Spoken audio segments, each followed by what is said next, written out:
नमस्कार दोस्तों, जय जोहार। मैं कौशल तिवारी और बिहनिया संध्या में आपका स्वागत है। राजनीति का अपना चरित्र है और भ्रष्टाचार तो राजनेताओं की परछाई बन चुकी है, कहा जाए तो गलत नहीं। अब वे दौर खत्म हो गए या अब वह नहीं सुनाई देता कि कोई बड़ा नेता पैसे के अभाव में इलाज नहीं करा पाया और उसकी मृत्यु हो गई। सत्ता ने नेताओं के लिए जिस तरह की सुख सुविधाओं की व्यवस्था की है, यानी जैसे जैसे सुविधाएं बढ़ रही है, वेतन बढ़ रहे हैं, पेंशन बढ़ रहे हैं, भ्रष्टाचार के मामले उतने ही भयावह तरीके से सामने आ रहे हैं। और शायद यही वजह है कि छत्तीसगढ़ में कांग्रेस की जो सरकार थी, यानी भूपेश बघेल की सरकार थी, उस पर भ्रष्टाचार के आरोप इस कदर हावी हुए कि छत्तीसगढ़ के इतिहास में कांग्रेस की स्थिति सबसे बुरी हो गई। भूपेश बघेल के कार्यकाल के दौरान जिस तरीके से केंद्रीय एजेंसियों ने घेराघारी की, उसके बाद हुई बदनामी से आज भी भूपेश बघेल और उनसे जुड़े लोग बच नहीं पाए हैं या छुटकारा नहीं पा पाए हैं। और सत्ता बदलते ही जिस तरीके से डबल इंजन की सरकार यानी विष्णुदेव साय की सरकार ने एसीबी और ईओडब्ल्यू को भी पीछे लगा दिया है, उसके बाद अब सवाल ये है कि कौन इस चौकड़ी से बच पाएगा। चौकड़ी यानी ईडी, सीबीआई, एसीबी और ईओडब्ल्यू। इस चौकड़ी ने क्या कोई ऐसा खेल रचना शुरू कर दिया है जिससे अब इस घोटाले से जुड़े लोग जेल की सलाखों के पीछे होंगे। हालांकि अभी तक शराब घोटाला, कोयला लेवी घोटाला, परिवहन घोटाला, चावल घोटाला, महादेव सट्टा ऐप जैसे मामलों में 1.5 दर्जन से अधिक लोग जेल की सलाखों में हैं। पीएससी घोटाला का भी नाम आप इसमें शामिल कर लें।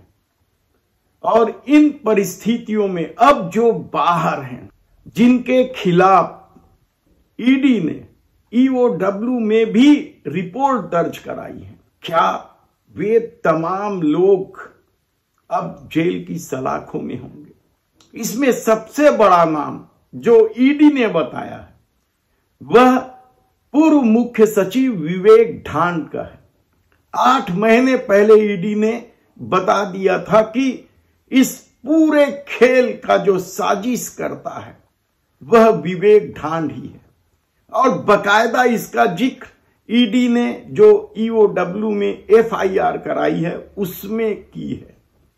हालांकि एक लाइन जोड़ दिया गया था कि जांच की जानी चाहिए और उसके बाद अभी तक विवेक ढांड पर हाथ नहीं डाला गया। लेकिन जिन लोगों पर हाथ डाला गया है वे लोग भी तो अभी तक गिरफ्त से बाहर हैं, जिसमें आप बड़ा नाम कांग्रेस के कोषाध्यक्ष राम गोपाल अग्रवाल का ले सकते हैं, जो यह देश छोड़ चुके हैं, ऐसी चर्चा है।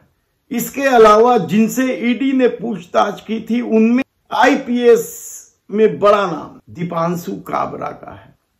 कोयला लेवी और कोयला परिवहन के घोटाले के मामले में दीपांशु काबरा से कई दौर की पूछताछ हुई थी, लेकिन सेटिंग की जो चर्चा है क्या वह सही है?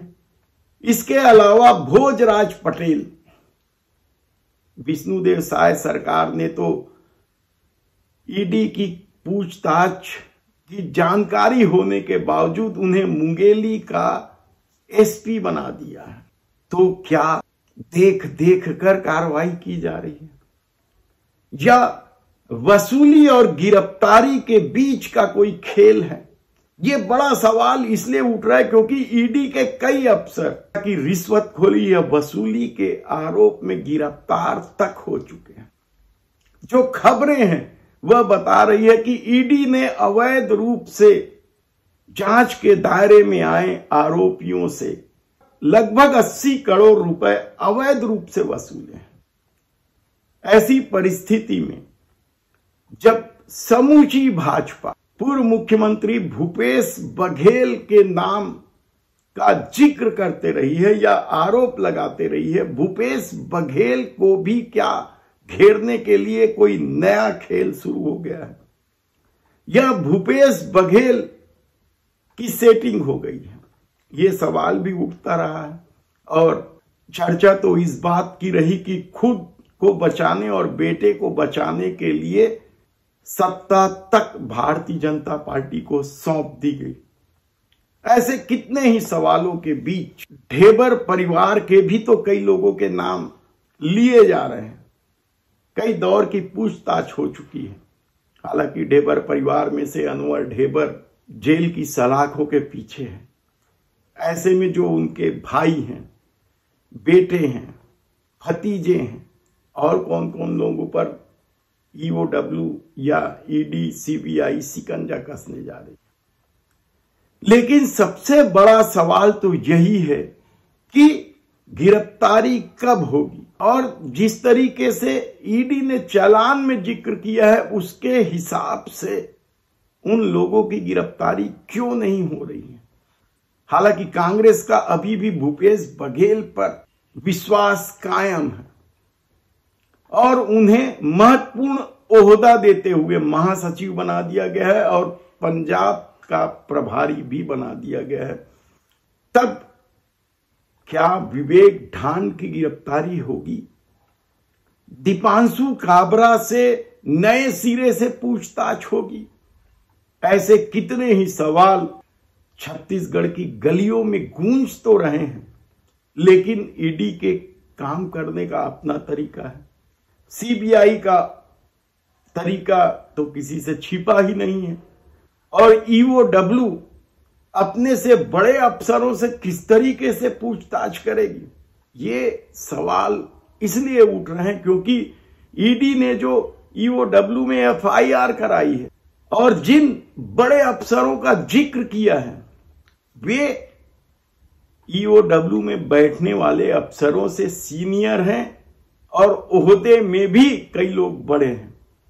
ऐसी परिस्थिति में जो चर्चा है कि शहर सरकार का चुनाव शानदार तरीके से जीत जाने के बाद सत्ता के हौसले बुलंदी पर है और वे अब कई बड़े लोगों पर हाथ डाल सकती है।